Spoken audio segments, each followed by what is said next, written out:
सुन रहे हैं जगत गुरु तत्वदर्शी संत रामपाल जी महाराज द्वारा लिखी पुस्तक जीने की राह का पेज नंबर 17। गीता अध्याय 4 श्लोक 34 में स्पष्ट किया है कि उस तत्व ज्ञान को तत्वदर्शी संत जानते हैं। उनको दंडवत प्रणाम करने से, नम्रता पूर्वक प्रश्न करने से वे तत्व ज्ञान को जानने वाले ज्ञानी महात्मा तुझे तत्व ज्ञान का उपदेश करेंगे। वह तत्व ज्ञान जिसे ऊपर की वाणी में निर्गुण रासा कहा है, नहीं मिलने से सर्व साधक जन्म मरण के चक्र में रह गए। मार्कंडेय ऋषि ब्रह्म साधना कर रहा था। श्रीमद् भगवद गीता अध्याय 8 श्लोक 16 में कहा है कि ब्रह्म लोक में गए साधक भी पुनरावर्ती अर्थात बार बार जन्म मरण के चक्र में ही रहते हैं। पूर्व शब्द की वाणी संख्या 4। असंख्य जन्म तो है मरता होगे, जीवित क्यों ना मरे रे। द्वादश मध्य महल मठ बोरे, बहुर न देह धरे रे। सरलार्थ, हे मानव, तू अनंत बार जन्म और मर चुका है। सत्य साधना कर तथा जीवित मर। जीवित मरने का तात्पर्य है कि भक्त को ज्ञान हो जाता है कि इस संसार की प्रत्येक वस्तु अस्थाई है, यह शरीर भी स्थायी नहीं है। जन्म मृत्यु का बखेड़ा भी भयंकर है। इस संसार में दुख के अतिरिक्त कुछ नहीं है। मानव शरीर प्राप्त करके मोक्ष प्राप्त नहीं किया तो पशु जैसा जीवन जिया। जैसे गीता अध्याय 7 श्लोक 29 में कहा है कि जो साधक केवल जरा अर्थात वृद्धावस्था के कष्ट तथा मरण के दुख से ही मुक्ति के लिए जो साधनारत है, वे तत्ब्रह्म को तथा संपूर्ण अध्यात्म को तथा कर्मों को जानते हैं। इसी प्रकार तत्व ज्ञान होने के पश्चात मानव को अनावश्यक वस्तुओं की इच्छा नहीं होती। तंबाकू, शराब, मांस सेवन नहीं करता।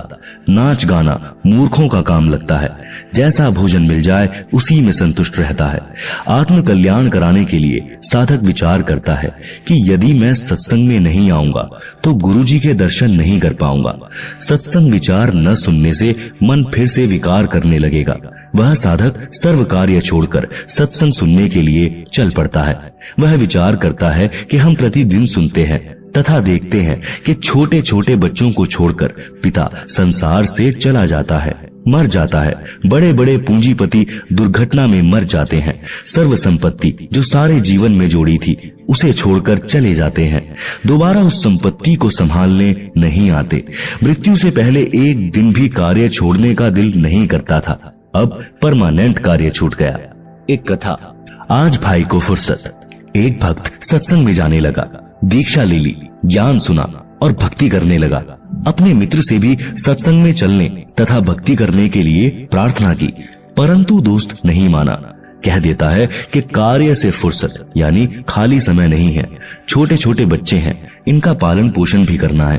काम छोड़कर सत्संग में जाने लगा तो सारा धंधा चौपट हो जाएगा। आप सुन रहे हैं जगत गुरु तत्वदर्शी संत रामपाल जी महाराज द्वारा लिखी पुस्तक जीने की राह का पेज नंबर 18। वह सत्संग में जाने वाला भक्त जब भी सत्संग में चलने के लिए अपने मित्र से कहता तो वह यही कहता कि अभी काम से फुर्सत नहीं है। 1 वर्ष पश्चात उस मित्र की मृत्यु हो गई। उसकी अर्थी उठाकर कुल के लोग तथा नगरवासी चले। साथ साथ सैकड़ों नगर मोहल्ले के व्यक्ति भी साथ साथ चले। सब बोल रहे थे कि राम नाम सत्य है, सत्य बोले गत्य है। भक्त कह रहा था कि राम नाम तो सत्य है, परंतु आज भाई को फुर्सत है। नगरवासी कह रहे थे कि सत्य बोले गत्य है। भक्त कह रहा था कि आज भाई को फुर्सत है। अन्य व्यक्ति उस भक्त से कहने लगे कि ऐसे मत बोल, इसके घर वाले बुरा मानेंगे। भक्त ने कहा कि मैं तो ऐसे ही बोलूंगा। मैंने इस मूर्ख से हाथ जोड़कर प्रार्थना की थी कि सत्संग में चल, कुछ भक्ति कर ले। ये कहता था कि अभी फुर्सत अर्थात खाली समय नहीं है, आज इसको परमानेंट फुर्सत है। छोटे छोटे बच्चे भी छोड़ चला, जिनके पालन पोषण का बहाना करके परमात्मा से दूर रहा। भक्ति करता तो खाली हाथ नहीं जाता, कुछ भक्ति धन लेकर जाता। बच्चों का पालन पोषण तो परमात्मा करता है। भक्ति करने से साधक की आयु भी परमात्मा बढ़ा देता है। भक्तजन ऐसा विचार करके भक्ति करते हैं, कार्य त्याग कर सत्संग सुनने जाते हैं। भक्त विचार करते हैं कि परमात्मा न करे हमारी मृत्यु हो जाए, फिर हमारे कार्य कौन करेगा। हम यह मान लेते हैं कि हमारी मृत्यु हो गई, हम 3 दिन के लिए मर गए, यह विचार करके सत्संग में चले, अपने को मृत मान लें और सत्संग में चले जाएं। वैसे तो परमात्मा के भक्तों का कार्य बिगड़ता नहीं, फिर भी हम मान लेते हैं कि हमारी गैर हाजिरी में कुछ कार्य खराब हो गया तो 3 दिन बाद जाकर ठीक कर लेंगे। यदि वास्तव में टिकट कट गई अर्थात मृत्यु हो गई तो परमानेंट कार्य बिगड़ गया, फिर कभी ठीक करने नहीं आ सकते। इस स्थिति को जीवित मरना कहते हैं। वाणी का शेष सरलार्थ। द्वादश मध्य महल मठ बोरे, बहुर न देहि धरे रे। सरलार्थ। श्रीमद् भगवद गीता अध्याय 15 श्लोक 4 में कहा है कि तत्व ज्ञान की प्राप्ति के पश्चात परमेश्वर के उस परम पद की खोज करनी चाहिए जहां जाने के पश्चात साधक लौटकर संसार में कभी नहीं आते, अर्थात उनका पुनर्जन्म नहीं होता, वे फिर देह धारण नहीं करते। सूक्ष्म वेद की यह वाणी यही स्पष्ट कर रही है कि वह परम धाम द्वादश अर्थात 12वें द्वार को पार करके उस परम धाम में जाया जाता है। आज तक सर्व ऋषि महर्षि संत मंडलेश्वर केवल 10 द्वार बताया करते, परंतु परमेश्वर कबीर जी ने अपने स्थान को प्राप्त कराने का सत्य मार्ग सत्य स्थान स्वयं ही बताया है। उन्होंने 12वां द्वार बताया है। इससे भी स्पष्ट हुआ है कि आज तक यानी सन 2012 तक पूर्व के सब ऋषियों संतों पंथों की भक्ति काल ब्रह्म तक की थी, जिस कारण से जन्म मृत्यु का चक्र चलता रहा। वाणी संख्या 5। दोजख बहिष्ट सभी तय देखे राजपाट के रसिया, 3 लोक से तृप्त नाही यह मन भोगी खसिया। आप सुन रहे हैं जगत गुरु तत्वदर्शी संत रामपाल जी महाराज द्वारा लिखी पुस्तक जीने की राह का पेज नंबर 19। सरलार्थ। तत्व ज्ञान के अभाव में पूर्ण मोक्ष का मार्ग न मिलने के कारण कभी दोजख अर्थात नरक में गए, कभी बहिष्ट अर्थात स्वर्ग में गए, कभी राजा बनकर आनंद लिया। यदि इस मानव को 3 लोक का राज्य भी दे दे तो भी तृप्ति नहीं होती।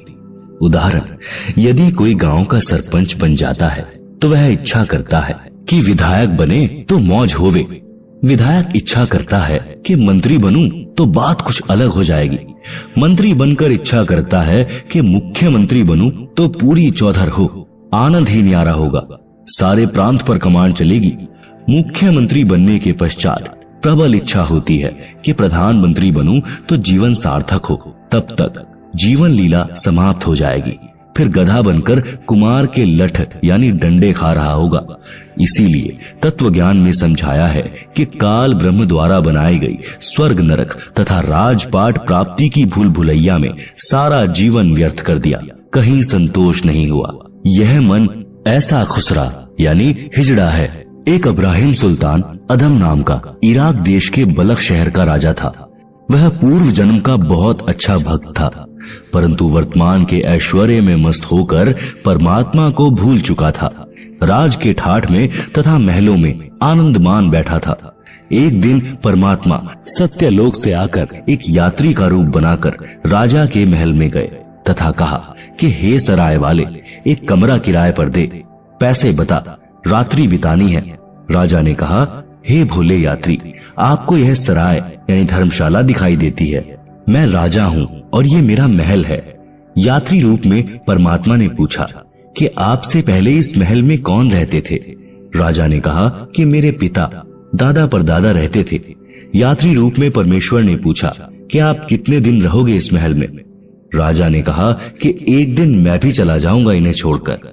परमेश्वर बोले कि यह सराय नहीं तो क्या है, यह सराय है, जैसे तेरे बाप दादा गए ऐसे ही तू चला जाएगा, इसीलिए मैंने महलों को धर्मशाला बताया है। राजा को वास्तविकता का ज्ञान हुआ, संसार की इच्छा त्याग कर आत्म कल्याण करवाया, सदा रहने वाला सुख तथा अमर जीवन प्राप्त करने के लिए दीक्षा ली और आजीवन भक्ति की, अपना मानव जीवन सफल किया। वाणी नंबर 6। सतगुरु मिले तो इच्छा मेटे, पद मिल पदे समाना, चल हंसा उस लोक पठाऊं जो आदि अमर अस्थाना। सरलार्थ। यदि तत्वदर्शी संत सद्गुरु मिले तो उपरोक्त ज्ञान बताकर काल ब्रह्म के लोक की सर्व वस्तुओं से तथा पदों से इच्छा समाप्त करके पद मिल पदे समाना इसमें एक पद का अर्थ है पद्धति अर्थात शास्त्र विधि अनुसार साधना। दूसरे पद का अर्थ है परम पद यानी पदवी। सद्गुरु शास्त्र विधि अनुसार पद्धति बताकर परमेश्वर के उस परम पद की प्राप्ति करवा देता है जहाँ जाने के पश्चात साधक फिर लौटकर संसार में कभी नहीं आते। हे भक्त, चल तुझे उस लोक में भेज दूं जो आदि अमर स्थान है अर्थात गीता अध्याय 18 श्लोक 62 में वर्णित सनातन परम धाम है जहाँ पर परम शांति है। आप सुन रहे हैं जगत गुरु तत्वदर्शी संत रामपाल जी महाराज द्वारा लिखी पुस्तक जीने की राह का पेज नंबर 20 वाणी संख्या 7। चार मुक्ति जहाँ चंपी करती, माया हो रही दासी, दास गरीब अभय पद पर से मिले राम अविनाशी। सरलार्थ, उस सनातन परम धाम में परम शांति तथा अत्यधिक सुख है। काल ब्रह्म के लोक में चार मुक्ति मानी जाती हैं, जिनको प्राप्त करके साधक अपने को धन्य मानता है, परंतु वे स्थायी नहीं हैं। कुछ समय उपरांत पुण्य समाप्त होते ही फिर 84 लाख प्रकार की योनियों में कष्ट उठाता है, परंतु उस सत्य लोक में चारों मुक्ति वाला सुख सदा बना रहेगा। माया आपकी नौकरानी बनकर रहेगी। संत गरीबदास जी ने बताया है कि अमर लोक में जाने के पश्चात प्राणी निर्भय हो जाता है और उस सनातन परम धाम में वह अविनाशी राम अर्थात परमेश्वर मिलेगा। इसलिए पूर्ण मोक्ष के लिए शास्त्रानुकूल भक्ति करनी चाहिए, जिससे उस भगवान तक जाया जा सकता है। उपरोक्त वाणी तथा पूर्वोक्त विवरण से स्पष्ट हुआ कि श्री ब्रह्मा जी, श्री विष्णु जी तथा शिव जी और इनके पिता काल ब्रह्म अर्थात क्षर पुरुष व अक्षर पुरुष सर्व राम अर्थात प्रभु नाशवान है। केवल परम अक्षर ब्रह्म ही अविनाशी राम अर्थात प्रभु है। इस परमेश्वर की भक्ति से ही परम शांति तथा सनातन परम धाम अर्थात पूर्ण मोक्ष प्राप्त होगा, जहाँ पर चार मुक्ति का सुख सदा रहेगा। माया अर्थात सर्व सुख सुविधाएं साधक के नौकर की तरह हाजिर रहती हैं। सूक्ष्म वेद में परमात्मा कबीर जी ने कहा है कि माया दासी संत की उभय दे आशीष, विलसी और लातों छड़ी सुमर सुमर जगदीश।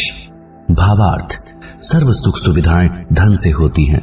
वह धन शास्त्र विधि अनुसार भक्ति करने वाले संत भक्त की भक्ति का स्वतः होने वाला, जिसको प्राप्त करना उद्देश्य नहीं, वह फिर भी अवश्य प्राप्त होता है, बाय प्रोडक्ट होता है। जैसे जिसने गेहूं की फसल बोई तो उसका उद्देश्य गेहूं का अन्न प्राप्त करना है, परंतु भूष अर्थात चारा भी अवश्य प्राप्त होता है। चारा तोड़ा गेहूं के अन्न का बाय प्रोडक्ट है। इसी प्रकार सत्य साधना करने वाले को अपने आप धन माया मिलती है, साधक उसको भोगता है, वह चरणों में पड़ी रहती है, अर्थात धन का अभाव नहीं रहता, अपितु आवश्यकता से अधिक प्राप्त रहती है।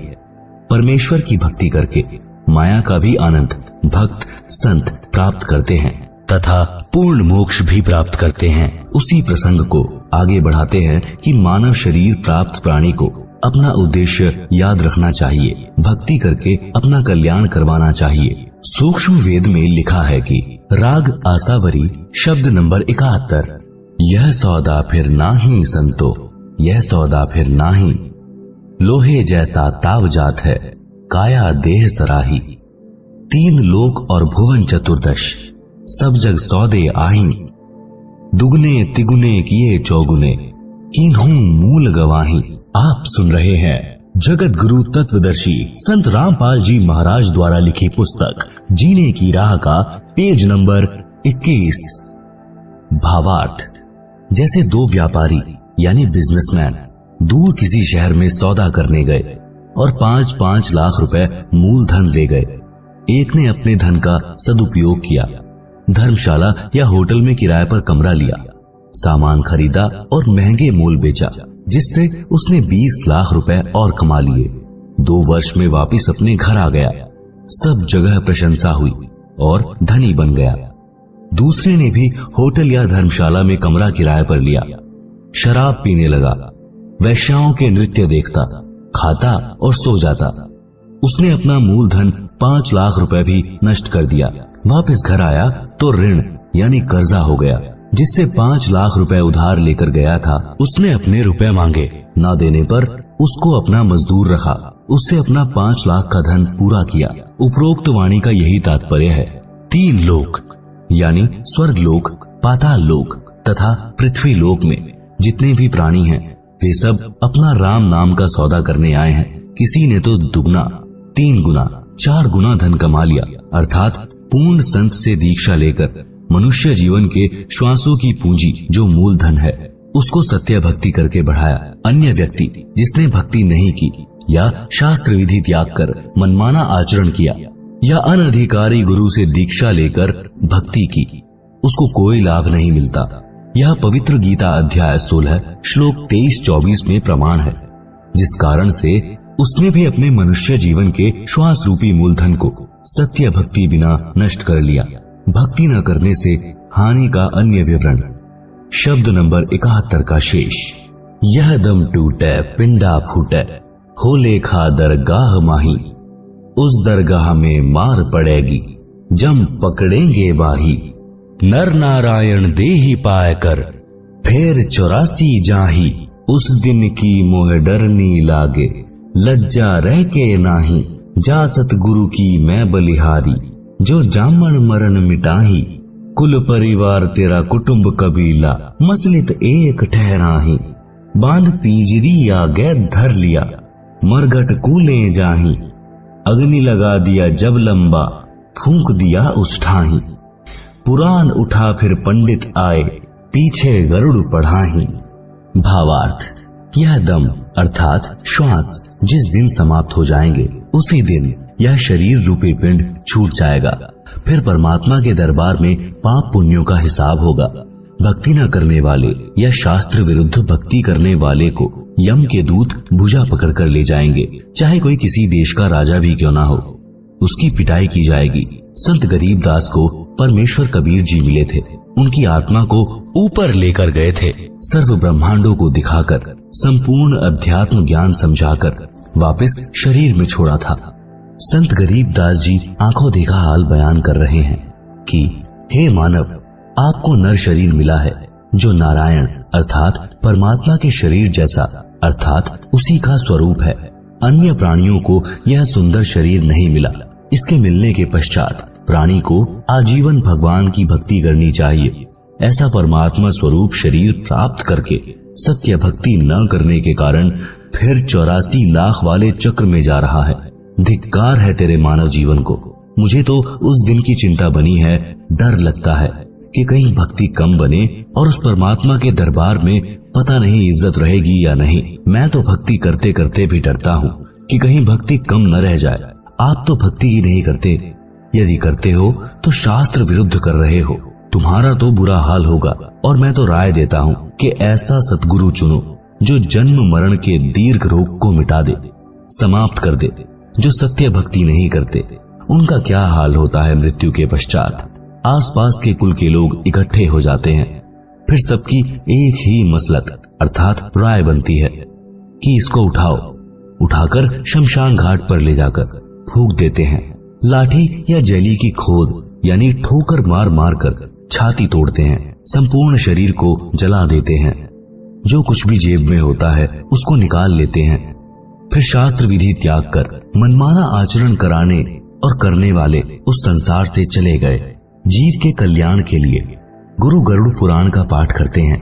आप सुन रहे हैं जगत गुरु तत्वदर्शी संत रामपाल जी महाराज द्वारा लिखी पुस्तक जीने की राह का पेज नंबर 22। तत्व ज्ञान यानी सूक्ष्म वेद में कहा है कि अपना मानव जीवन पूरा करके वह जीव चला गया। परमात्मा के दरबार में उसका हिसाब होगा। वह कर्मानुसार कहीं गधा कुत्ता बनने की पंक्ति में खड़ा होगा। मृत्यु के पश्चात गरुड़ पुराण का पाठ उसके क्या काम आएगा। यह व्यर्थ का शास्त्र विरुद्ध क्रियाक्रम है।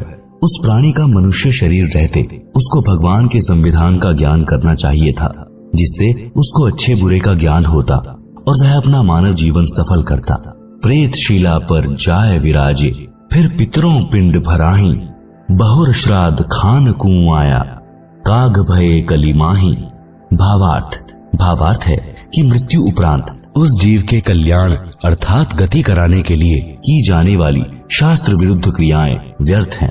जैसे गरुड़ पुराण का पाठ करवाया, उस मरने वाले की गति अर्थात मोक्ष के लिए, फिर अस्थियां गंगा में प्रवाहित की उसकी गति यानी मोक्ष करवाने के लिए, फिर 13वीं या 17वीं को हवन व भंडारा यानी लंगर किया उसकी गति कराने के लिए।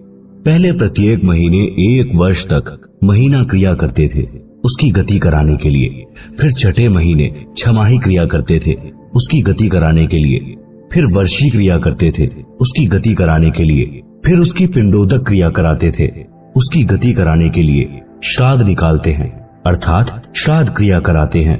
श्राद्ध वाले दिन पुरोहित भोजन स्वयं बनाता है और कहता है कि कुछ भोजन मकान की छत पर रखो, कहीं आपका पिता कौवा यानी कि काग न बन गया हो। जब कौवा भोजन खा जाता तो कहते हैं कि तेरे पिता या माता आदि जो मृत्यु को प्राप्त हो चुका है, जिसके हेतु यह सर्व क्रिया की गई है और यह श्राद्ध किया गया है, वह कौवा बना है, इसका श्राद्ध सफल हो गया। इस उपरोक्त विवरण से स्पष्ट हुआ कि वह व्यक्ति जिसका उपरोक्त क्रियाक्रम किया था वह कौवा बन चुका है। आप सुन रहे हैं जगत गुरु तत्वदर्शी संत रामपाल जी महाराज द्वारा लिखी पुस्तक जीने की राह का पेज नंबर 23।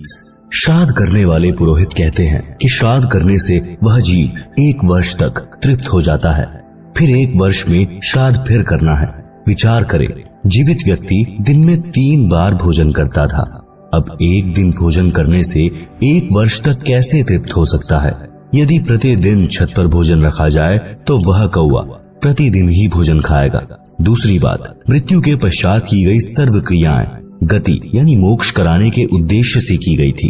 उन ज्ञानहीन गुरुओं ने अंत में कौवा बनवाकर छोड़ा।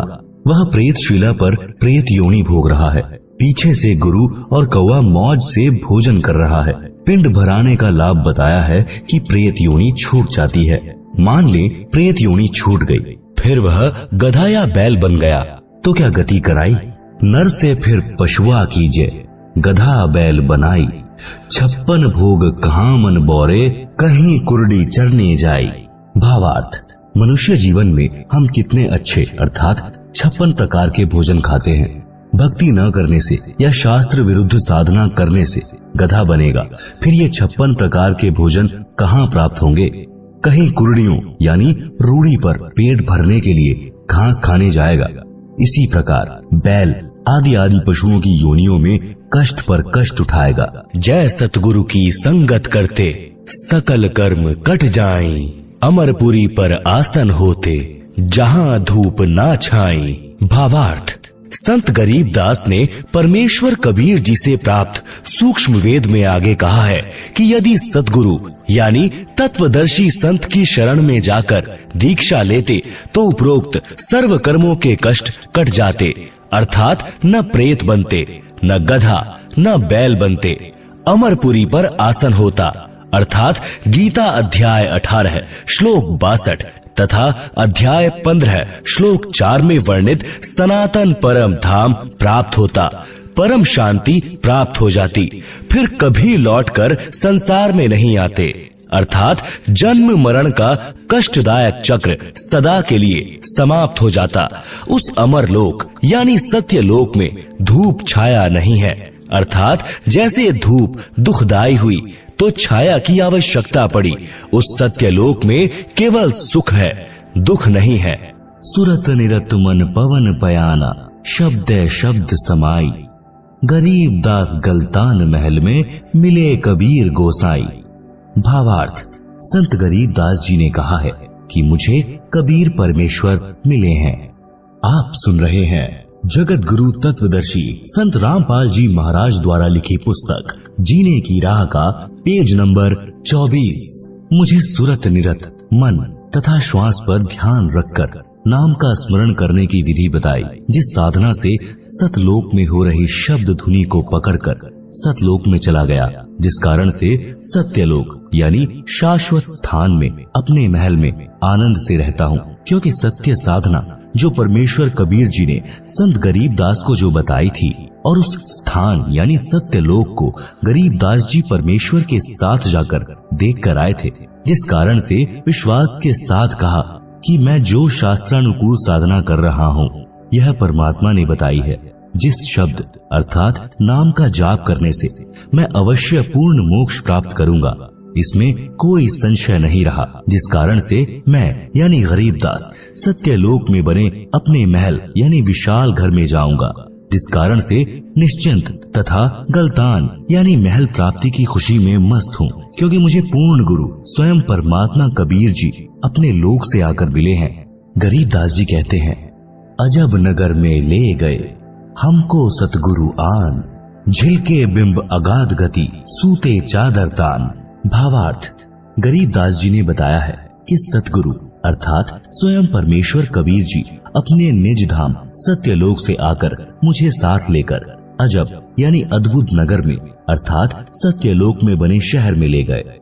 उस स्थान को आंखों देखकर मैं परमात्मा के बताए भक्ति मार्ग पर चल रहा हूँ, सत्य नाम सार नाम की साधना कर रहा हूँ, इसलिए चादर तान कर सो रहा हूँ, अर्थात मेरे मोक्ष में कोई संदेह नहीं है। चादर तान कर सोना, निश्चिंत होकर रहना, जिसका कोई कार्य शेष न हो और कोई चादर ओढ़ कर सो रहा हो, तो गांव में कहते हैं कि अच्छा चादर तान कर सो रहा है, क्या कोई कार्य नहीं है। इसी प्रकार गरीबदास जी ने कहा है कि अब बड़े बड़े महल बनाना व्यर्थ लग रहा है, अब तो उस सत्यलोक में जाएंगे जहाँ बने बनाए विशाल भवन हैं, जिनको हम छोड़कर गलती करके यहाँ काल के मृत्यु लोक में आ गए हैं। अब दांव लगा है, सत्य भक्ति मिली है तथा तत्व ज्ञान मिला है।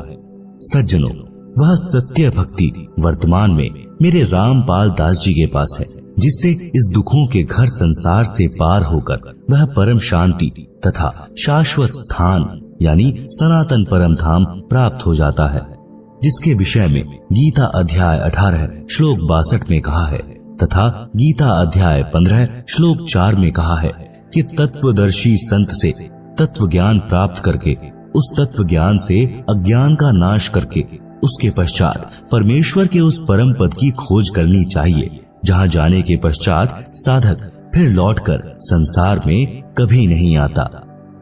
भक्ति न करने से बहुत दुख होगा। सूक्ष्म वेद में कहा है, यह संसार समझदा नाही, कहंदा शाम दोपहरे नु, गरीब दास ये वक्त जात है, रोवोगे इस पहरे नु। आप सुन रहे हैं जगत गुरु तत्वदर्शी संत रामपाल जी महाराज द्वारा लिखी पुस्तक जीने की राह का पेज नंबर 25। भावार्थ, आध्यात्मिक ज्ञान के अभाव में परमात्मा के विधान से अपरिचित होने के कारण यह प्राणी इस दुखों के घर संसार में महान कष्टशील रहा है और इसी को सुख स्थान मान रहा है। जैसे एक व्यक्ति जून के महीने में दिन के 12 या 1 बजे हरियाणा प्रांत में शराब पीकर चिलचिलाती धूप में गिरा पड़ा है, पसीनों से बुरा हाल है, रेत शरीर से लिपटा है। एक व्यक्ति ने कहा, हे भाई उठ, तुझे वृक्ष के नीचे बैठा दूं, तू यहाँ पर गर्मी में जल रहा है। शराबी बोला कि मैं बिल्कुल ठीक हूँ, मौज हो रही है, कोई कष्ट नहीं है। एक व्यक्ति किसी कारण कोर्ट में गया, वहां उसका रिश्तेदार मिला, एक दूसरे से कुशल मंगल पूछी। दोनों ने कहा सब ठीक है, मौज है। एक व्यक्ति का एक लौता पुत्र बहुत रोगी था, उसको पीजीआई में भर्ती करा रखा था। लड़के की बचने की आशा बहुत कम थी। ऐसी स्थिति में माता पिता की क्या दशा होती है आसानी से समझी जा सकती है। रिश्तेदार मिलने आए और पूछा कि बच्चे का क्या हाल है। पिता ने बताया कि बचने का भरोसा नहीं। फिर पूछा और कुशल मंगल है। पिता ने कहा कि सब मौज है।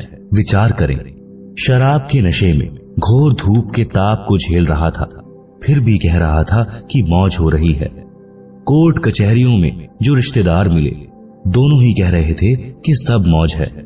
विचार करें, जो व्यक्ति कोर्ट के कोल्हू में फंसा है, उसको स्वप्न में भी सुख नहीं होता, फिर भी दोनों कह रहे थे कि मौज है, अर्थात आनंद है।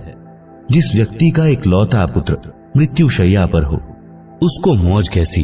इसलिए सूक्ष्म वेद में कहा है कि इस दुखालय संसार में यह प्राणी महाकष्ट को सुख मान रहा है। यह संसार समझदा नाही, कहंदा शाम दोपहरे नु, गरीब दास ये वक्त जात है, रोवोगे इस पहरे नु। भावार्थ, संत गरीब दास जी ने बताया है कि मनुष्य जन्म प्राप्त करके जो व्यक्ति भक्ति नहीं करता वह कुत्ते, गधे आदि आदि की योनि में कष्ट उठाता है। कुत्ता रात्रि में आसमान की ओर मुख करके रोता है। इसलिए गरीब दास जी ने बताया है कि यह मानव शरीर का वक्त एक बार हाथ से निकल गया और भक्ति नहीं की तो इस समय यानी इस पहरे को याद करके रोया करोगे। भक्ति मार्ग पर यात्रा। जब तक आध्यात्मिक ज्ञान नहीं तब तक तो जीव माया के नशे में अपना उद्देश्य भूल चुका था। और जैसा ऊपर बताया है कि शराबी नशे में ज्येष्ठ महीने की गर्मी में दिन के दोपहर के समय धूप में पड़ा पड़ा पसीने व रेत में सना भी कह रहा होता है कि मौज हो रही है, परंतु नशा उतरने के पश्चात उसे पता चलता है कि तू तो जंगल में पड़ा है, घर तो अभी दूर है। आप सुन रहे हैं जगत गुरु तत्वदर्शी संत रामपाल जी महाराज द्वारा लिखी पुस्तक जीने की राह का पेज नंबर 26। कबीर जी ने कहा है कि यह माया अटपटी सब घट आन अड़ी, किस किस को समझाऊं या कुएं भांग पड़ी। भावार्थ, अध्यात्म ज्ञान रूपी औषधि सेवन करने से जीव का नशा उतर जाता है। फिर वह भक्ति के सफर पर चलता है, क्योंकि उसे परमात्मा के पास पहुंचना है जो उसका अपना पिता है तथा वह सतलोक जीव का अपना घर है। यात्रा पर चलने वाला व्यक्ति सारे सामान को उठाकर नहीं चल सकता, केवल आवश्यक सामान लेकर यात्रा पर चलता है। इसी प्रकार भक्ति के सफर में अपने को हल्का होकर चलना होगा, तभी मंजिल को प्राप्त कर सकेंगे। भक्ति रूपी राह पर चलने के लिए अपने को मानसिक शांति का होना अनिवार्य है।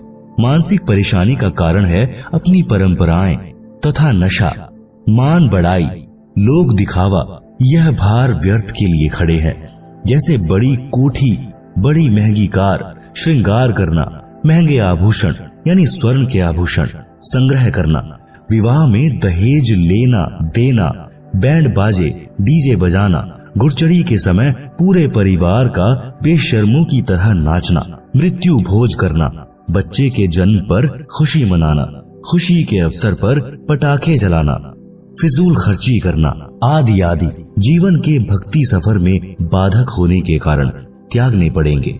विवाह कैसे करें? जैसे श्री देवी दुर्गा जी ने अपने तीनों पुत्रों श्री ब्रह्मा जी, श्री विष्णु जी तथा श्री शिव जी का विवाह किया था, इसी पुस्तक में आगे पढ़ेंगे। मेरे यानी लेखक के अनुयायी ऐसे ही करते हैं। 17 मिनट की असुर निकंदन रामायणी है।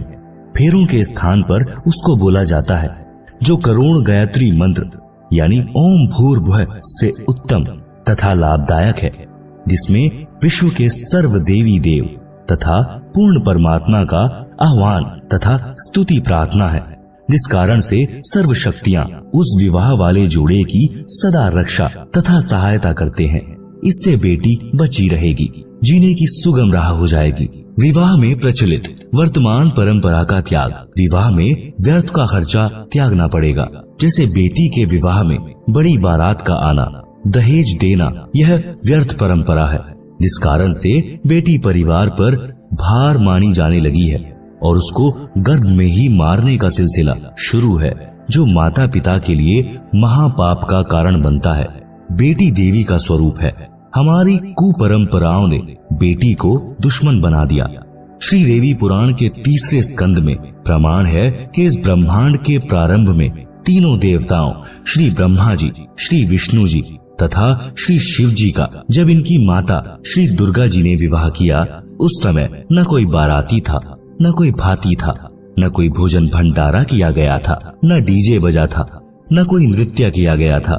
श्री दुर्गा जी ने अपने बड़े पुत्र श्री ब्रह्मा जी से कहा कि हे ब्रह्मा, यह सावित्री नाम की लड़की तुझे तेरी पत्नी के रूप में दी जाती है, इसे ले जाओ और अपना घर बसाओ।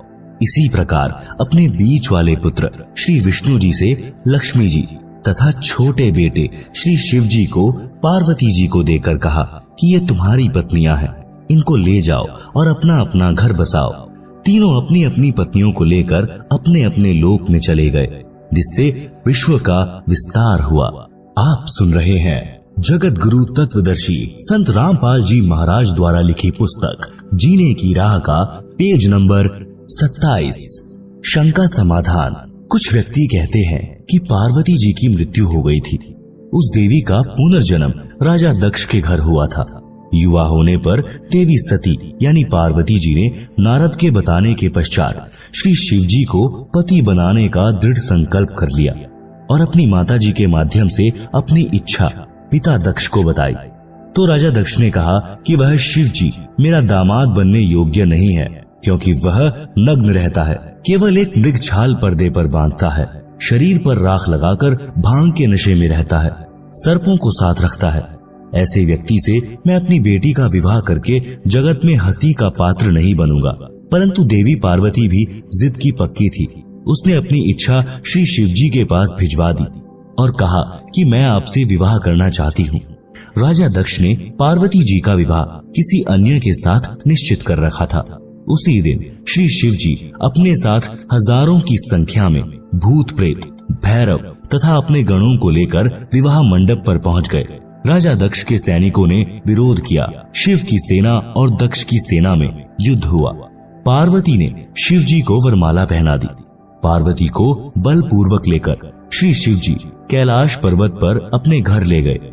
कुछ व्यक्ति कहते हैं कि देखो, श्री शिव जी भी भव्य बारात लेकर पार्वती से विवाह करने आए थे, इसलिए बारात की परंपरा पुरातन है, इसलिए बारात बिना विवाह की शोभा नहीं होती। इसका उत्तर यह है कि यह विवाह नहीं था, यह तो प्रेम प्रसंग था। श्री शिव जी बारात नहीं सेना लाए थे, पार्वती को बलपूर्वक उठाकर ले जाने के लिए। विवाह की पुरातन परंपरा श्री देवी महापुराण के 3 स्कंद में है, जो ऊपर बता दी है। बेटियों तथा बेटों को चाहिए कि अपने माता पिता जी की इच्छा अनुसार विवाह करे। प्रेम विवाह महाक्लेश का कारण बन जाता है। जैसे भगवान शिव जी और पार्वती जी का किसी बात पर मनमुटाव हो गया।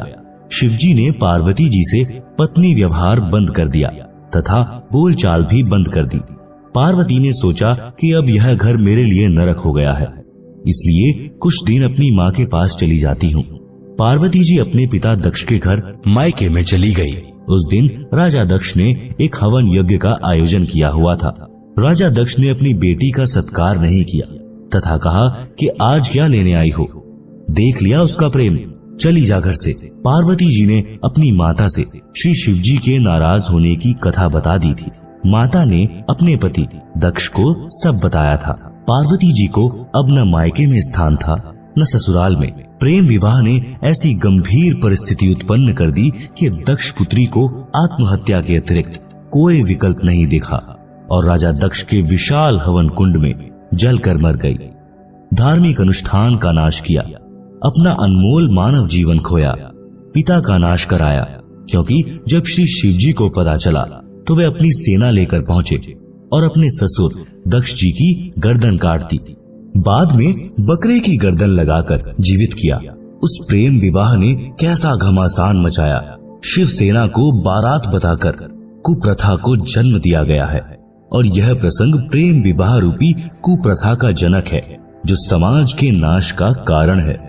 विवाह जो सुप्रथा से हुआ वह आज तक सुखी जीवन जी रहे हैं, जैसे श्री ब्रह्मा जी तथा श्री विष्णु जी।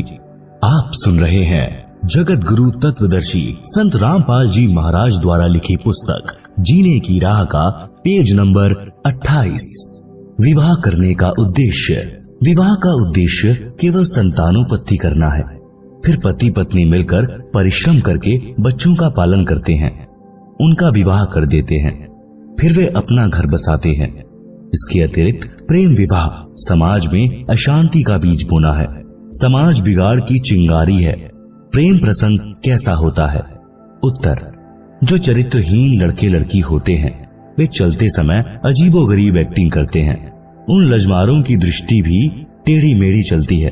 कभी बनावटी मुस्कुराना, मुड़ मुड़ कर आगे पीछे देखना, चटक मटक कर चलना उन पाप आत्माओं का शौक होता है, जो अंत में प्रेम विवाह का रूप बन जाता है। बाद में उनको पता चलता है कि दोनों के अन्य भी प्रेमी प्रेमिकाएं थी। फिर उनकी दशा भगवान शिव जी पार्वती वाली होती है। न घर के रहते हैं न घाट के। विवाह करने का उद्देश्य ऊपर बता दिया है। इससे हटकर जो भी कदम युवा उठाते हैं वह जीवन सफर को नरक बनाने वाला होता है। यदि किसी का प्रेम संबंध भी बन जाए तो इस बात का ध्यान अवश्य रखें कि अपने समाज की मर्यादा जैसे गोत्र, गांव तथा विवाह क्षेत्र भंग न होती हो, जिससे कुल व माता पिता की इज्जत को ठेस पहुंचे। गलती से ऐसा हो भी जाए और बाद में पता चले तो लड़के लड़की को चाहिए कि तुरंत उस प्रेम को तोड़ दें। अंतर जातीय विवाह वर्तमान में करने में कोई हानि नहीं है, परंतु उपरोक्त मर्यादा का ध्यान अवश्य रखें। भगवान शिव जी ने भी देवी पार्वती को इसी कारण से त्यागा था। आगे की कथा इस प्रकार है। भगवान शिव का अपनी पत्नी को त्यागना।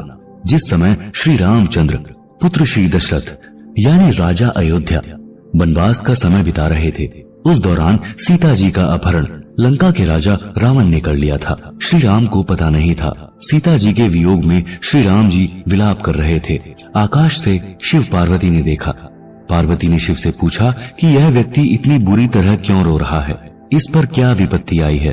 आप सुन रहे हैं जगत गुरु तत्वदर्शी संत रामपाल जी महाराज द्वारा लिखी पुस्तक जीने की राह का पेज नंबर 29। श्री शिव जी ने बताया कि यह साधारण व्यक्ति नहीं है, यह श्री विष्णु जी हैं, जो राजा दशरथ के घर जन्मे हैं। अब वनवास का समय बिता रहे हैं। इनकी पत्नी सीता भी इनके साथ आई थी, उनका किसी ने अपहरण कर लिया है, इसलिए दुखी हैं। पार्वती जी ने कहा कि मैं सीता रूप धारण करके इनके सामने जाऊंगी। यदि मुझे पहचान लेंगे तो मैं मानूंगी कि ये वास्तव में भगवान हैं। शिव जी ने पार्वती से कहा था कि यह गलती ना करना, यदि आपने सीता रूप धारण कर लिया तो मेरे काम की नहीं रहोगी। पार्वती जी ने उस समय तो कह दिया कि ठीक है, मैं परीक्षा नहीं लूंगी। परंतु शिव के घर से बाहर जाते ही सीता रूप धार कर श्री राम के सामने खड़ी हो गई। श्री राम बोले कि हे दक्ष पुत्री माया, आज अकेले कैसे आई? श्री शिव जी को कहां छोड़ आई? तब देवी जी लज्जित हुई और बोली कि भगवान शिव सत्य ही कह रहे थे कि आप त्रिलोकी नाथ हैं। आपने मुझे पहचान लिया, मैं परीक्षा लेने आई थी। भगवान शिव को भी पता चल गया कि पार्वती ने सीता रूप धारण करके परीक्षा ली है। पार्वती जी से पूछा कि कर दिया वही काम जिसके लिए मना किया था। पार्वती जी ने झूठ भी बोला कि मैंने कोई परीक्षा नहीं ली है। परंतु शिव जी पूर्ण रूप से नाराज हो गए और प्रेम विवाह नरक का कारण बना, जो ऊपर आप जी ने पढ़ा है। इसलिए युवाओं से निवेदन है कि अपनी कमजोरी के कारण माता पिता तथा समाज में विष न खोले। विवाह करना अच्छी बात है, बकवाद करना बुरी बात है।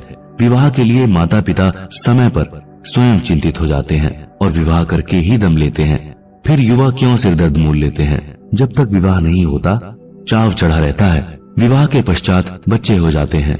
7 साल के पश्चात महसूस होने लगता है कि या के बनी, जैसे हरियाणवी कवि यानी स्वांगी जाट मेहर सिंह जी ने कहा है कि विवाह करके देख लियो, जिसने देखी जेल नहीं है।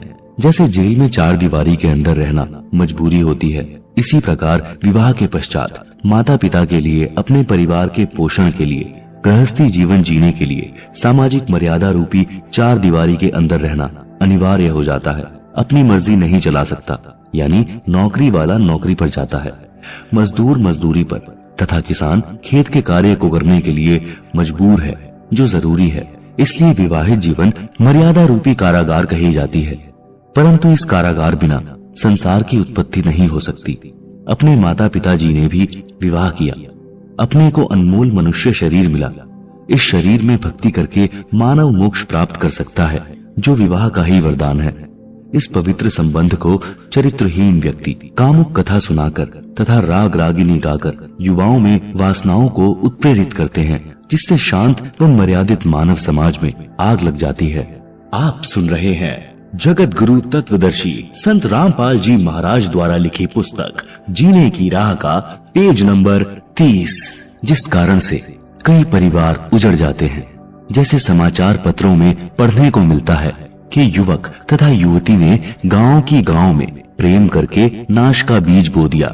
लड़की वालों ने अपनी लड़की को बहुत समझाया, परंतु गंदी फिल्मों से प्रेरित लड़की ने एक नहीं मानी। परिवार वालों ने लड़की की हत्या कर दी, जिस कारण से लड़की का भाई, पिता, माता तथा भाभी भी जेल गए। आजीवन कारागार हो गई। उन दोनों ने प्रेम प्रसंग रूपी अग्नि से परिवार जला दिया, बसे बसाए घर का नाश कर दिया। अन्य बहुत से उदाहरण हैं, जिनमें ऑनर किलिंग का मुकदमा बनने से फांसी तक सजा का प्रावधान है। हे युवा बच्चों, विचार करो, माता पिता आपसे क्या क्या उम्मीद लिए जीते हैं, आपको पढ़ाते हैं, पालते हैं। आप सामाजिक मर्यादा को भूलकर छोटी सी भूल के कारण महान गलती करके जीवन नष्ट कर जाते हो। इसलिए बच्चों को सत्संग सुनना अनिवार्य है। सामाजिक ऊंच नीच का पाठ पढ़ाना आवश्यक है, जिसका लगभग अभाव हो चुका है। एक प्रश्न, बारात का प्रचलन कैसे हुआ? उत्तर, राजा लोगों से प्रारंभ हुआ। वे लड़के के विवाह में सेना लेकर जाते थे। रास्ते में राजा की सुरक्षा के लिए सेना जाती थी, जिसका सब खर्च लड़की वाला राजा वहन करता था। सेठ साहूकार दहेज में अधिक आभूषण तथा धन देते थे। वे गांव के अन्य गरीब वर्ग के व्यक्तियों को दिहाड़ी पर ले जाते थे, जो सुरक्षा के लिए होते थे। उनको पहले दिन लड़के वाला अपने घर पर मिठाई खिलाता था। लड़की वाले से प्रत्येक रक्षक को एक चांदी का रुपया तथा एक पीतल का गिलास दिलाया जाता था। जो गरीब वर्ग अपनी गाड़ी तथा बैल ले जाते थे, उनको कुछ अधिक राशि का प्रलोभन दिया जाता था। पहले जंगल अधिक होते थे, यातायात के साधन नहीं थे। इस प्रकार यह एक परंपरा बन गई। उस समय अकाल गिरते थे, लोग निर्धन होते थे। कोई धनी अकेला मिल जाता था तो उसको लूटना आम बात थी। इस कारण से बारात रूपी सेना का प्रचलन हुआ। फिर यह एक लोक दिखावा परंपरा बन गई, जिसकी अब बिल्कुल आवश्यकता नहीं है। एक और प्रश्न, भात तथा न्योंदा न्योंदार कैसे चला? उत्तर, उसका मूल भी बारात का आना, दहेज का देना, बारात ले जाने के लिए लड़के वाले द्वारा मिठाई खिलाना, लड़की वाले के लिए भी उस बारात के लिए मिठाई तथा रुपया गिलास देना आदि के कारण भात तथा न्योता यानी न्योंदा प्रथा प्रारंभ हुई।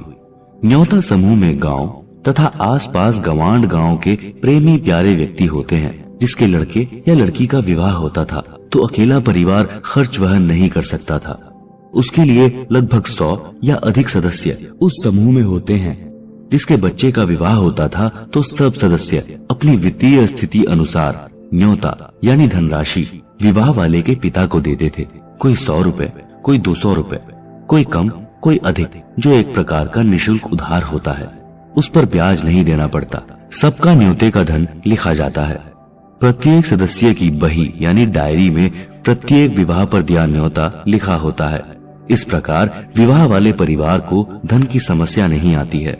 आप सुन रहे हैं जगत गुरु तत्वदर्शी संत रामपाल जी महाराज द्वारा लिखित पुस्तक जीने की राह का पेज नंबर 31। भात। भात भी इसी कड़ी में भरा जाता है। बहन के बच्चों के विवाह में कुछ कपड़े तथा नकद धन देना यानी भाई द्वारा की गई सहायता भात कहा जाता है, जो धन बहन को लौटाना नहीं होता। जिन बहनों के भाई नहीं हैं, वे उस दिन अति दुखी होती हैं, एकांत में बैठकर रोती हैं। पीलिया। लड़की को संतान उत्पन्न होने पर मायके वालों की ओर से जच्चा के लिए घर का देशी शुद्ध घी, कुछ गोंद यानी घी, आटा भूनकर गोला, अजवाइन, काली मिर्च का मिश्रण गोंद कहलाता है। नवजात बच्चे के छोटे छोटे कपड़े यानी झुगले भी मायके वाले तथा लड़की की ननंदों द्वारा लाए जाते हैं। यह परंपरा है जो कपड़े 1 वर्ष के पश्चात व्यर्थ हो जाते हैं। इस तरह की परंपरा को त्यागना है, क्योंकि जीवन के सफर में व्यर्थ का भार है। आप अपनी बेटी की सहायता कर सकते हैं, जैसे गाय भैंस लेनी है। बेटी की वित्तीय स्थिति कमजोर है तो उसको नकद रुपए दे सकते हैं, परंतु विवाह के समय नहीं। बेटी का आपकी संपत्ति में से हक दे सकते हैं अगर बेटी लेना चाहे तो। बेटी को चाहिए कि आवश्यकता पड़ने पर धन ले, परंतु फिर लौटा दे। परमात्मा पर विश्वास रखें, आपका सम्मान बना रहेगा। समाधान। इन सब का समाधान है कि विवाह को सूक्ष्म वेद के अनुसार किया जाए। आप जी ने 4 वेद सुने हैं, यजुर्वेद, ऋग्वेद, सामवेद तथा अथर्ववेद, परंतु 5वां वेद सूक्ष्म वेद है, जो स्वयं पूर्ण ब्रह्म जी ने पृथ्वी पर प्रकट होकर अपने मुख कमल से अमृतवाणी द्वारा प्रदान किया है। मेरे यानी रामपाल दास के अनुयायी उसी 5वें वेद के अनुसार विवाह रस्म करते हैं, जिसमें कोई उपरोक्त परंपरा की आवश्यकता नहीं पड़ती। विवाह पर तथा अन्य अवसरों लड़की लड़के वाले पक्ष का कोई खर्च नहीं कराना होता, केवल कन्यादान यानी बेटी दान करना है। लड़की अपने पहनने के लिए केवल 4 ड्रेस ले जा सकती है।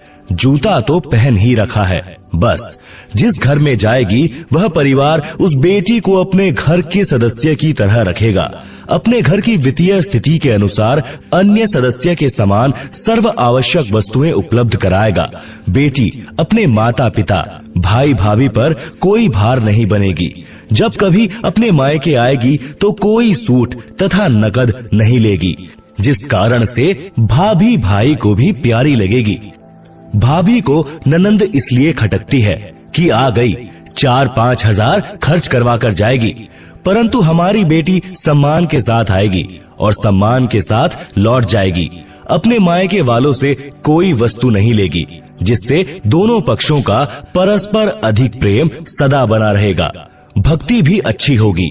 इस प्रकार जीने की यथार्थ राह पर चलकर हम शीघ्र मंजिल पर यानी मोक्ष तक पहुंचेंगे। एक प्रश्न, जिनको संतान प्राप्त नहीं होती है उस बे औलादे यानी संतानहीन का तो सुबह या शुभ कर्म को जाते समय मुख देखना भी बुरा मानते हैं, ऐसा क्यों? उत्तर, यह संपूर्ण आध्यात्मिक ज्ञान के टोटे के कारण गलत धारणा है। पाठक जन इसी पुस्तक के पृष्ठ 6 पर पढ़ें कि एक व्यक्ति के 4 पुत्र थे, उसको अधरंग हो गया तो किसी ने सेवा नहीं की। क्या उस आदमी के दर्शन इसलिए अच्छे हैं कि उसके संतान है? उसकी दुर्गति को कौन देखना अच्छा समझेगा? कृतघ्नि पुत्र। एक व्यक्ति के 2 पुत्र थे। वह व्यक्ति फौज से सेवानिवृत्त था। पेंशन बनी थी। पुत्र अलग अलग हो गए। छोटे पुत्र ने माता को अपने घर पर रख लिया, क्योंकि बच्चे छोटे थे। माता उनकी देखरेख के लिए चाहिए थी। बड़े के बाटे पिता आ गया। पिता ने कहा कि मैं पेंशन के रुपए उसको दूंगा जिसमें रोटी खाऊंगा। छोटा बेटा कहता था कि आधी आधी पेंशन बांट दिया कर। पिता ने मना कर दिया तो एक दिन पिता के सिर में लाठी मारी। पिता तुरंत मर गया। लड़के को आजीवन कारावास की सजा हो गई। व्यक्ति को पुत्र प्राप्त होने के कारण उसके दर्शन शुभ माने जाते थे, जिसके साथ अशुभ हो गया। अब आध्यात्मिक तराजू यानी बैलेंस में तोलकर देखते हैं कि बिना संतान वाले के दर्शन शुभ हैं या अशुभ। जैसे इसी पुस्तक में ऊपर स्पष्ट किया है कि परिवार संस्कार से बनता है। कोई कर्ज उतारने के लिए पिता पुत्र, पत्नी, माता पिता, बहन भाई आदि के रूप में जन्म लेकर परिवार रूप में ठाठ से रहते दिखाई देते हैं, परंतु कई युवा अवस्था में मर जाते हैं, कई विवाह होते ही मर जाते हैं। ये सब अपना ऋण पूरा होते ही अविलंब शरीर त्याग जाते हैं। जिनको संतान नहीं हुई है उनका कोई लेन देन शेष नहीं है। वे यदि पूर्ण गुरु से दीक्षा लेकर भक्ति करें तो उन जैसा सौभाग्यवान कोई नहीं है। न किसी के जन्म की खुशी, न मृत्यु का दुख। उन बिना औलाद वालों का दर्शन तो अति शुभ है। यदि भक्ति नहीं करते तो चाहे औलाद यानी संतान वाले हों, चाहे बे औलादे यानी बिना संतान वाले, दोनों ही अपना जीवन नष्ट कर जाते हैं। यदि भक्ति करते हैं तो दोनों के दर्शन शुभ हैं। बे औलादों सावधान। जिन पुण्यात्माओं को संतान नहीं होती तो आध्यात्मिक ज्ञान के अभाव से उनकी तड़फ संतान प्राप्ति की बनी रहती है। उसके लिए हर संभव प्रयत्न करते हैं, फिर भी कोई लेन देन वाला यानी संतान नहीं मिलता है तो आजीवन संतान प्राप्ति न होने के दुख को झेलते हैं। विशेषकर स्त्री की संतान उत्पन्न करने की इच्छा प्रबल होती है। वह अपने को बांझ कहलवाना नहीं चाहती। भले ही जांच करके डॉक्टर बता देते हैं कि आप में बांझ के कोई लक्षण नहीं है, विधाता की लीला है, परंतु तत्व ज्ञानहीन स्त्री इसी तड़फ में मर जाती है। भक्ति न करने के कारण उसका अगला जन्म कुतिया का होता है। फिर जम के दूत उसे कहते हैं कि बहन जी, अब संतान पैदा करके सारी कसर निकाल ले। एक ब्यात में 8 जामेगी यानी जन्म देगी। फिर अगला जन्म तेरा सूरी का होगा। एक बार में 12 संतान को जन्म देगी और 7-8 ब्यात करेगी। संतान की सारी भूख मिटा लिए। हे पुण्यात्मा, पाठक भाई बहनों, अध्यात्म ज्ञान को समझो, मानव जीवन को सफल बनाओ, जीने की राह समारो यानी निर्बाध बनाओ। यानी पूर्ण गुरु से दीक्षा लेकर भक्ति करके कल्याण करवाओ। विवाह में ज्ञानहीन नाचते हैं। एक दिन समाचार पत्र में पढ़ा कि रोहतक का लड़का भिवानी विवाह के लिए कार में जा रहा था। उसके साथ दोनों बहनों के पति भी उसी कार में सवार थे। पहले दिन सब परिवार वाले, बहनें, माता पिता, भाई बटेऊ, चाचा ताऊ डीजे बजाकर नाच रहे थे। उधमस उतार रखा था। कलानौर के पास दूल्हे वाली गाड़ी बड़े ट्राले से टकराई। सर्वकार के यात्री मारे गए, दूल्हा मरा, दोनों बहनें विधवा हुई, एक ही पुत्र था, सर्वनाश हो गया। अब नाच लो डीजे बजाकर। परमात्मा की भक्ति करने से ऐसे संकट टल जाते हैं। इसलिए मेरे रामपाल दास के अनुयायियों को सख्त आदेश है कि परमात्मा से डरकर कार्य करो, सामान्य विधि से विवाह करो। इस गंदे लोक यानी काल के लोक में एक पल का विश्वास नहीं कि कब बिजली गिर जाए। एक कथा, संतों की शिक्षा। एक गांव का व्यक्ति पहली बार श्री नानक देव जी के पास गया। उसने देखा कि संत जी मायूस अवस्था में एकांत में बैठे थे, स्मरण कर रहे थे। उस आदमी ने सतनाम वाहेगुरु बोला।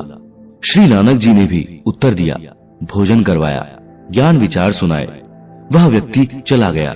एक दिन फिर वही व्यक्ति आया और बोला, महाराज जी आप कभी खुश दिखाई नहीं देते, क्या कारण है? संत नानक जी ने कहा कि न जाने काल की कर डारे, किस विधि ढल जा पासावे, जिन्हाते सिरते मौत खुड़कदी, उन्हानु केहड़ा हांसावे। भावार्थ, संत नानक जी ने कहा कि हे भाई, इस मृत्यु लोक में सब नाशवान है, पता नहीं किसकी जाने की बारी कब आ जाए। इसलिए जिनके सिर पर मौत गर्ज रही हो, उस व्यक्ति का नाचना गाना, हंसी मजाक कैसे अच्छा लगेगा। मूर्ख या नशे वाला व्यक्ति इस गंदे लोक में खुशी मनाता है। जैसे एक व्यक्ति की पत्नी को विवाह के 10 वर्ष पश्चात पुत्र हुआ, उसके उत्पन्न होने की खुशी में लड्डू बनाए, बैंड बाजे बजाए, उधमस उतार दिया। अगले वर्ष जन्मदिन को ही मृत्यु हो गई। कहाँ तो जन्मदिन की खुशी की तैयारी थी, कहाँ रोआ पीटी शुरू हो गई। घर नरक बन गया। अब मना लो खुशी। वह व्यक्ति सच्चाई सुनकर कांप गया और बोला कि हे प्रभु, आपकी बातें सत्य हैं, परंतु क्या आप कभी खुशी नहीं मनाते? आप सुन रहे हैं जगत गुरु तत्वदर्शी संत रामपाल जी महाराज द्वारा लिखी पुस्तक जीने की राह का पेज नंबर 34। श्री नानक जी ने उत्तर दिया कि खुशी मनाता हूँ। साध मिले साढ़े शादी हुंदी, बिछुड़दा दिलगीरी वे, अखदे नानक सुनो जिहाना, मुश्किल हाल फकीरी वे। भावार्थ, जब मेरे शिष्य सत्संग सुनने आते हैं तो साध संगत को देखकर मेरे को खुशी होती है कि सब भक्ति पर लगे हैं, कोई विचलित नहीं हुआ है। जब ये सत्संग के पश्चात जाते हैं तो मायूसी छा जाती है कि कहीं कोई सिर फिरा इनको भ्रमित करके परमात्मा से दूर न कर दे। श्री नानक जी ने कहा कि ज्ञानहीन संतों ने फकीरी यानी भक्ति को कठिन बना दिया है। वे पूर्ण मोक्ष मार्ग जानते नहीं, भ्रमित करने को गुरु बने हैं, जो मीठी मीठी बातें बनाकर मेरे भक्तों को काल के जाल में ले जाते हैं। इसलिए जब तक वे पुनः सत्संग में सब नहीं आते तो मुझे चिंता बनी रहती है। सब आ जाते हैं तो खुशी होती है, परंतु हम नाचते गाते नहीं, दिल में महसूस करते हैं, मौत को कभी नहीं भूलते। कबीर जी ने कहा है, मौत बिसारी मूर्खा, अचरज किया कौन, तन मिट्टी में मिल जाएगा, ज्यों आटे में लौन। शब्दार्थ, हे मूर्ख मानव, तूने कैसा आश्चर्य कर रखा है कि मृत्यु को भूला है। तेरा शरीर एक दिन मृत्यु को प्राप्त होकर मिट्टी में मिल जाएगा। तेरा नाम निशान यानी चिन्ह भी दिखाई नहीं देगा, जैसे आटे में नमक मिलने पर दिखाई नहीं देता। भावार्थ है कि मृत्यु का दिन भूलकर ही मनुष्य यानी स्त्री पुरुष स्वार्थवश गलतियां करता है और संसार में बेफिक्र रहता है। यदि मृत्यु याद है तो मानव कभी पाप व गफलत नहीं कर सकता। अन्य उदाहरण, एक सेठ एक दिन एक संत के आश्रम में गया। संत की कृपा से उसको अच्छा लाभ हो गया। वह सेठ सेब, संतरों, केलों का बड़ा थैला भर कर गया। संत जी ने एक टोकरे में डाल दिए जिसमें फल प्रसाद रखते थे। सेठ 2 दिन बाद गया तो टोकरा फलों से भरा था। कुछ प्रसाद संत ने भक्तों को बांट दिया। कुछ भक्त फल प्रसाद लाए, वह टोकरे में डाल दिया। सेठ ने संत से कहा कि महाराज, आप फल क्यों नहीं खाते? संत जी बोले कि मेरे को मौत दिखाई देती है, इसलिए खाया नहीं जाता। सेठ ने पूछा, महाराज कब जा रहे हो संसार से? संत जी बोले, आज से 40 वर्ष पश्चात मेरी मृत्यु होगी। सेठ बोले, हे महाराज, यूं तो सबने मरना है, फिर क्यों डरना? यह भी कोई बात हुई? इस तरह तो आम आदमी भी नहीं डरता। आप क्या बात कर रहे हो? सेठ जी दूसरे तीसरे दिन आए और इसी तरह की बात करें। उस नगरी का राजा भी उस संत जी का भक्त था। संत जी ने राजा से कहा कि आपकी नगरी में किरोड़ी मल सेठ है, चंदन की लकड़ी की दुकान है, उसको फांसी की सजा सुना दो और 1 महीने बाद चांदवी 14 को फांसी का दिन रख दो। जेल में सेठ की कोठरी यानी कक्ष में फलों की टोकरी भरी रहे तथा दूध का लोटा 1 सेर यानी 1 किलोग्राम का भरा रहे। खाने को खीर, हलवा, पूरी, रोटी तथा सब्जी देना।